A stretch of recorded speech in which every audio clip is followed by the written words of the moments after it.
Boa tarde, pessoal. Estamos aqui para mais uma entrevista para a Horror Expo Live 2020, com a presença do Denison Ramalho, diretor de cinema e roteirista consagrado já e um dos grandes expoentes do mercado nacional. Tudo bem, Denison?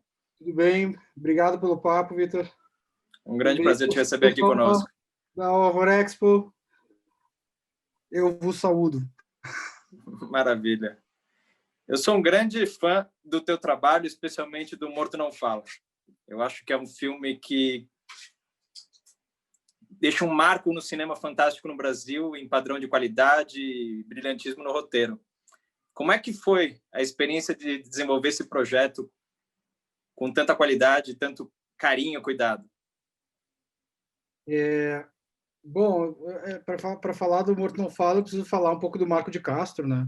Que é o escritor, né? Que criou um universo de contos de terror, né? Que ele publicava na internet, num blog chamado Casa do Horror, e Morto Não Fala é a minha segunda adaptação dele para o cinema. Eu fiz um curta-metragem antes chamado Ninjas, onde eu comecei essa parceria criativa com o Marcão, né? Eu tava morando em Nova York, estudando cinema nos Estados Unidos, quando eu fui procurado por uma produtora com quem eu tenho muita história, que é a Casa de Cinema de Porto Alegre, e a Nora Goulart, nossa produtora, que tem muito trânsito lá na Globo. A Casa de Cinema já produziu outras coisas para a Globo antes. A Casa de Cinema, a Nora me falou que existia a possibilidade, surgiu a possibilidade, o interesse, a curiosidade da Globo em desenvolver uma série no gênero terror. Ela me perguntou: você tem alguma ideia, né? Você tem algum roteiro aí na tua gaveta? Você, né? Eu falei: olha, eu não tenho uma ideia, mas tem um personagem de um conto do Marco de Castro. Contei para ela quem era o Marco de Castro, que tem um personagem que eu acho que pode render muita história, que é um cara que trabalha no IML, que fala com os mortos. Ela ficou interessada no conceito e falou: você pode desenvolver um piloto para mim, assim, a toque de caixa? Eu falei: vou fazer, vou me virar aqui. E eu escrevi um piloto para um episódio de 40 minutos, que basicamente era o conto do Marcão adaptado, é um conto homônimo chamado Morto Não Fala. E isso circulou lá entre a chefia da dramaturgia da Globo, né? E gostaram muito do roteiro, se divertiram com o roteiro e falaram: a gente quer fazer essa série. Aí eu fui contratado pela TV Globo, isso foi em 2014, eu fui contratado para desenvolver Morto Não Fala, a série. Então, eu fui apresentado a Cláudia Juvan, que seria minha dupla de criação lá na Globo, uma roteirista muito talentosa, cineasta, diretora também, né? Na época ela estava finalizando o primeiro longa dela, chamado Um Homem Só. Ela super curtia filmes e séries de terror, me colocaram junto com ela e a gente desenvolveu a primeira temporada, trabalhando quase 1 ano e meio juntos. Quando a série ficou pronta, foi escrita, foi entregue, a Globo leu o material, né, as chefias mais superiores ainda, o pessoal da grana, leu o material e houve uma certa hesitação, né, acerca do conteúdo muito violento, que mexia com religião, muito sexualizado, né, era uma coisa, né, bem 16 anos mesmo, né, para um horário mais tarde. Então, houve essa dúvida acerca dos investimentos, houve uma dúvida acerca da capacidade, né, da Globo de fazer efeitos visuais tão escalafobéticos, que nem estava lá no roteiro, era tudo muito insano. E então o Guel Arraes, que era nosso produtor executivo, teve a ideia falou: Denis, vamos fazer o seguinte, ó, eu já conheci a tua história, conheci teus curtas e tal, né, já está na hora de você fazer um longa. Eu falei: pô, demorou.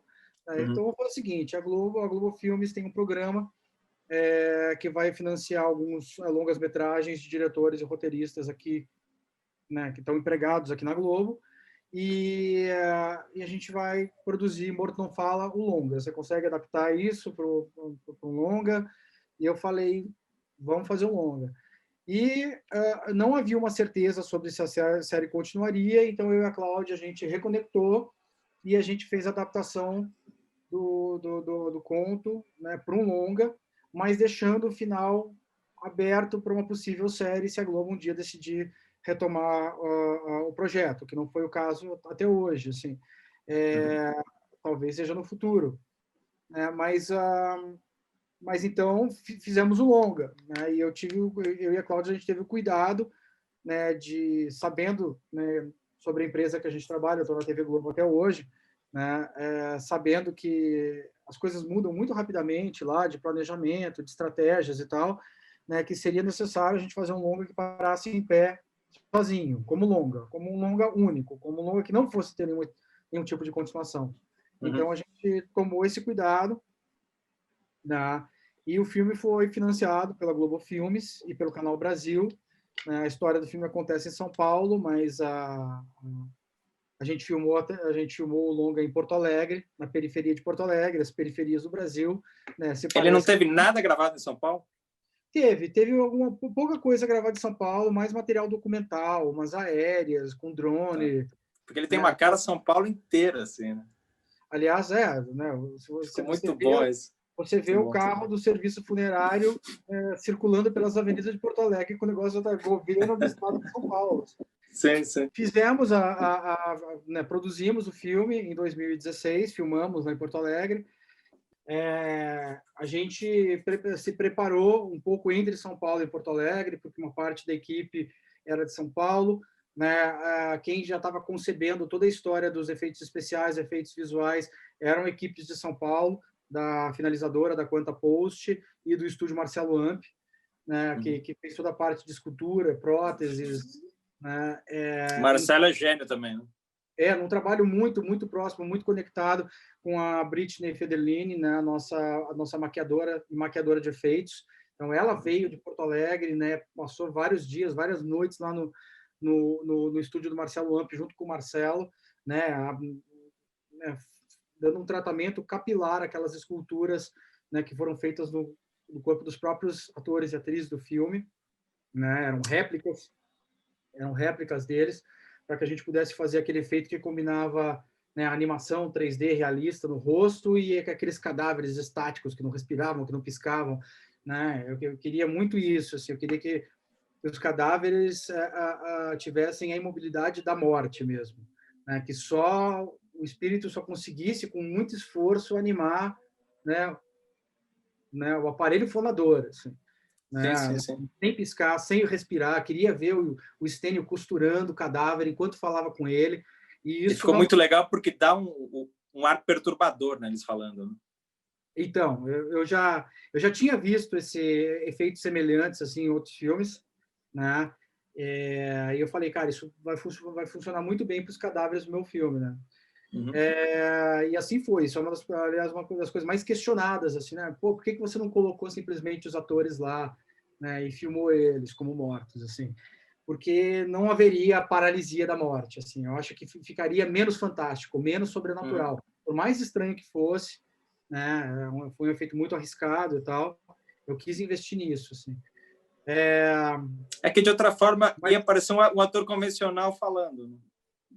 Sim, e ia ficar uma coisa meio playing dead, assim. Isso. E, bom, a gente teve um processo muito cuidadoso também de pré-produção, de decupagem.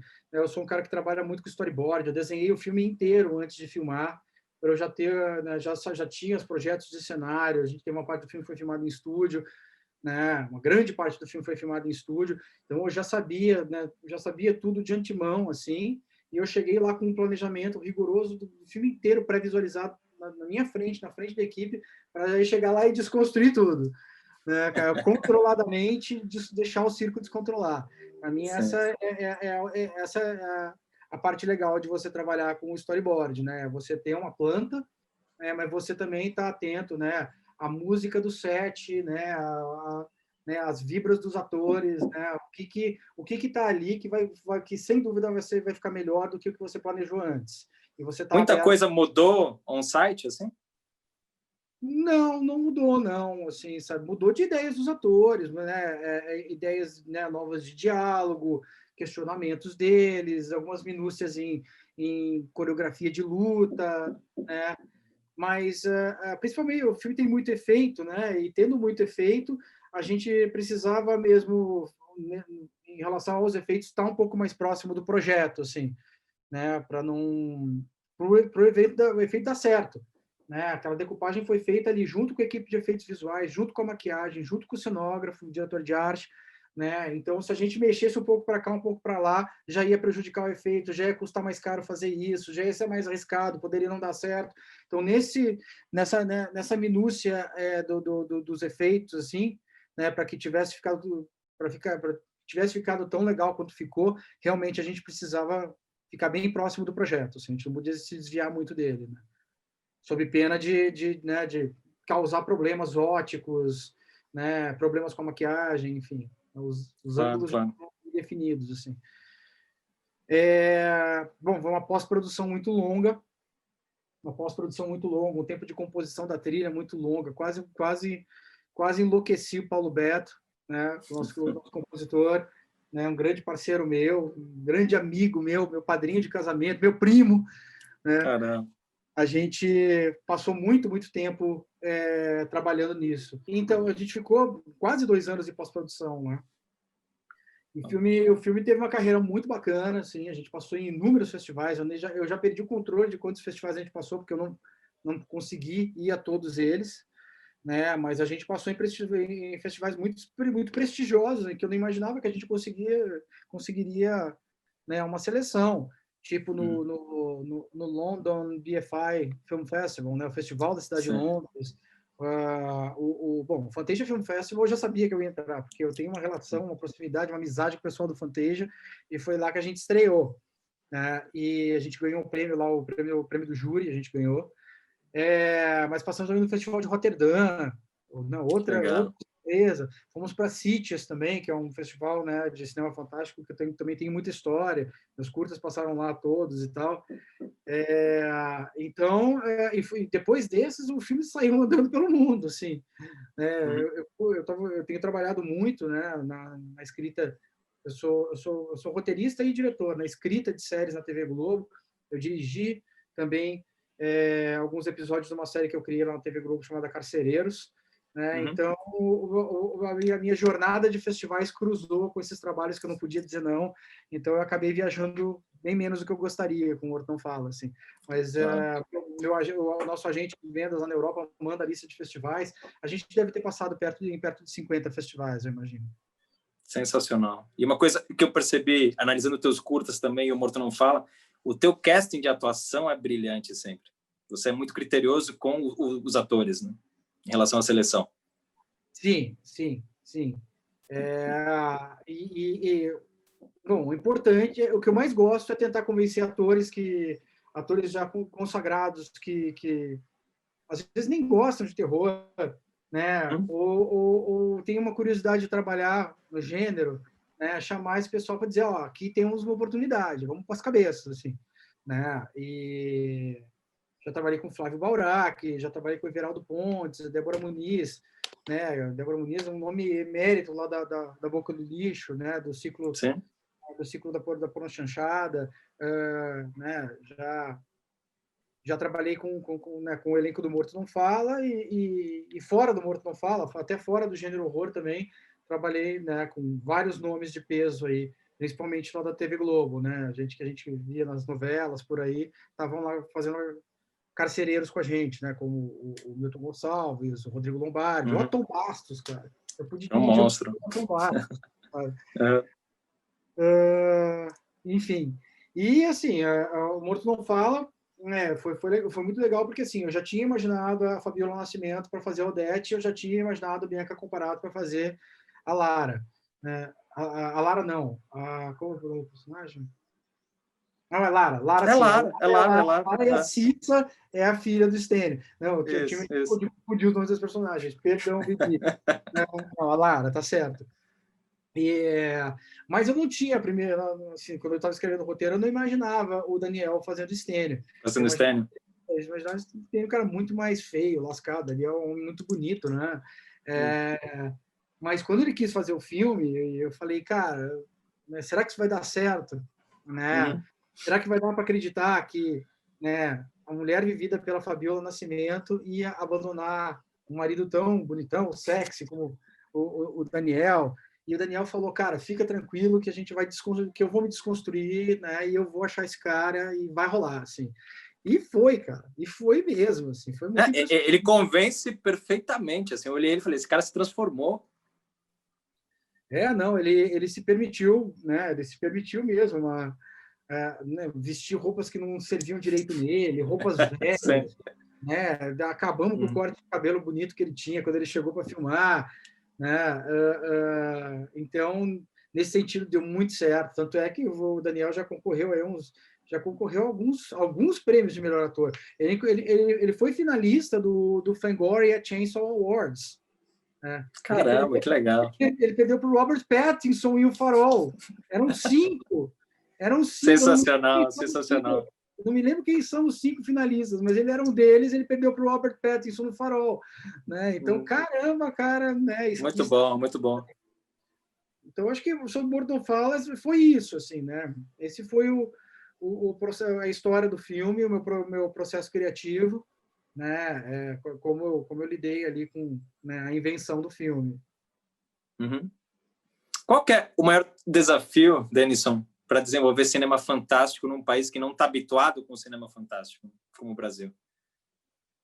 O maior desafio, sem dúvida, é alcançar o público. Uhum. É alcançar o público, porque o Brasil é um cinema que já tem... Né, o Brasil tem um público cinéfilo, e agora eu vou falar amplamente, eu vou sair do circuito de cinema alternativo. Né? Eu diria que hoje, filmes como os nossos ainda são considerados filmes alternativos. Né? Filmes que passam em salas mais de repertório, assim, tipo, né, o Cine Belas Artes, aqui em São Paulo, o Espaço Itaú, né, o Reserva Cultural. Estou citando só aqui, né, São Paulo. A nata. Né? Uhum. Lá no Rio, a gente estaria passando na Estação Botafogo. Né? Então, eu acho que o maior desafio é a gente conseguir romper as barreiras e ser visto por mais gente. O problema é que o brasileiro não é muito afeito a filme de terror. Né? Nós que cultuamos o gênero, no cenário do consumo audiovisual brasileiro, nós somos poucos ainda. Né? Então, eu acho que tem uma questão geracional aí. Né? Eu acho que daqui a 10 anos, né, acho que a gente vai ter um público que acredita no cinema brasileiro e no cinema fantástico brasileiro indo, né, em mais número, né, às salas de cinema, aos multiplexes, assim, para assistir esses filmes, para que a gente chegue um pouco mais perto de algum mainstream, que seja um mainstream de cinema brasileiro, em algo próximo do que as comédias rendem em termos de público e bilheteria.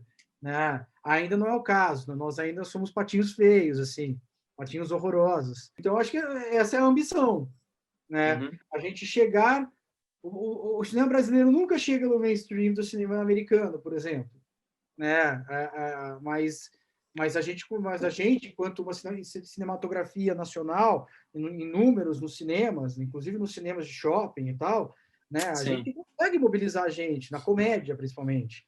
Né? Mas acho que a ambição é a gente chegar um pouco perto da comédia, a gente conseguir, né, fazer uma transição geracional, né, para um público mais jovem que curta muito cinema de horror, né, ter mais gente que curta cinema de horror no Brasil para mais gente ver nossos filmes. Assim.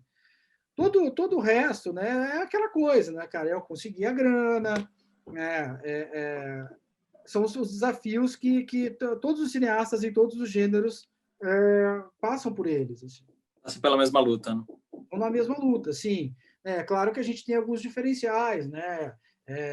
Fazer os efeitos especiais, né? Encontrar a chave de direção do elenco, né? Que os coloque ali, né?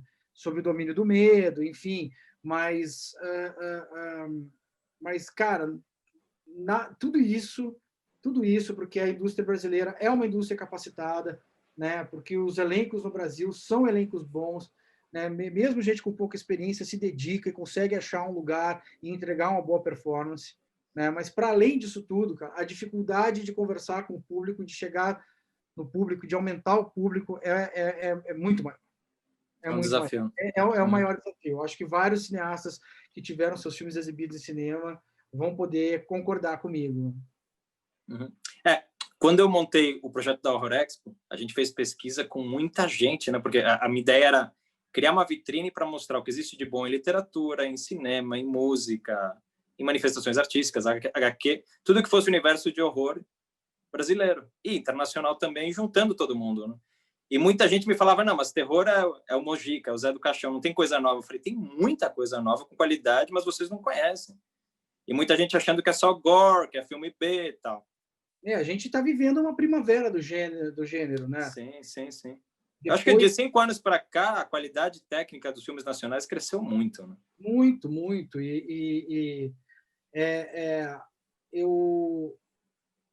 Eu acredito, cara, que assim como eu fiz o meu primeiro curta lá em 1998, né, o terror foi a minha porta de entrada para o cinema, né? Tá sendo agora para muita gente.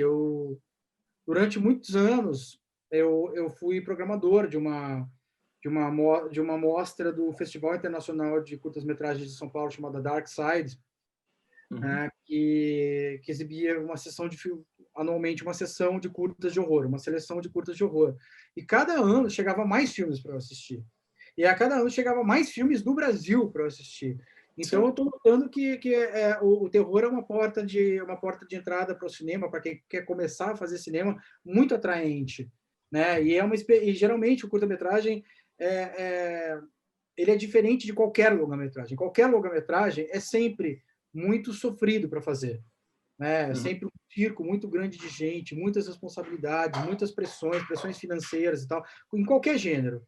O curta-metragem, se você vai pegar 3, 4 dias, 4, 5 dias para fazer um curta com os teus amigos, com um orçamento pequeno, cara, é quase sempre uma experiência muito feliz, muito divertida, muito memorável, assim.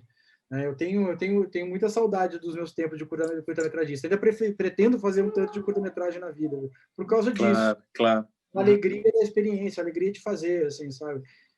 A pressão é menor, né? É muito recompensador, né? Quais são os próximos projetos, Denison, agora? Bom, agora Pensando em longa.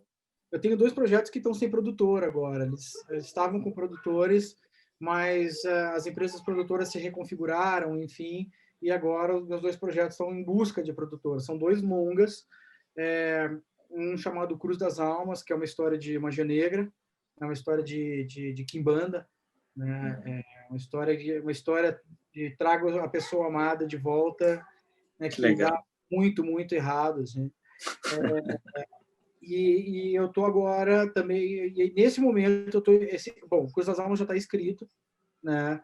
E agora eu tô trabalhando na adaptação de uma HQ de horror de um autor lá da Paraíba, que é o Chico, Shiko, Chico. É uma história chamada Lavagem, que foi publicada pela editora Mino. Tá? É uma história curta, que inclusive já teve um curta-metragem dela, dirigido pelo próprio Chico, né? Mas que eu fiquei tão apaixonado e tão aterrorizado com aquela história, que eu achava que os 3 personagens da história, é uma história de 3 personagens, uma história curta, eu conseguiria fazer uma expansão dessa história, né? E fazer um longa bem extremo, assim. E é nisso que eu estou trabalhando agora. Estou escrevendo o roteiro de Lavagem. Legal. Uma curiosidade tua. Um top 5 de filmes memoráveis para você de horror.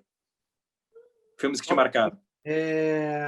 Cara, Show, Don't Tell. Então eu vou dizer qual que é o filme de terror da minha vida. Só que eu vou mostrar. Eu preciso de um tempinho. Tá. Cara...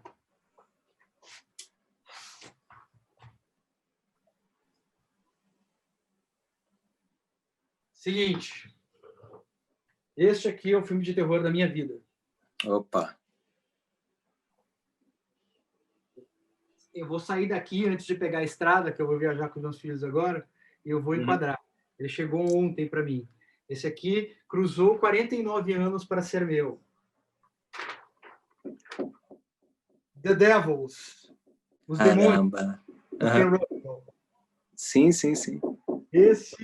Esse é o filme da minha vida, cara. Eu não tenho que eu não saiba sobre esse filme. Assim.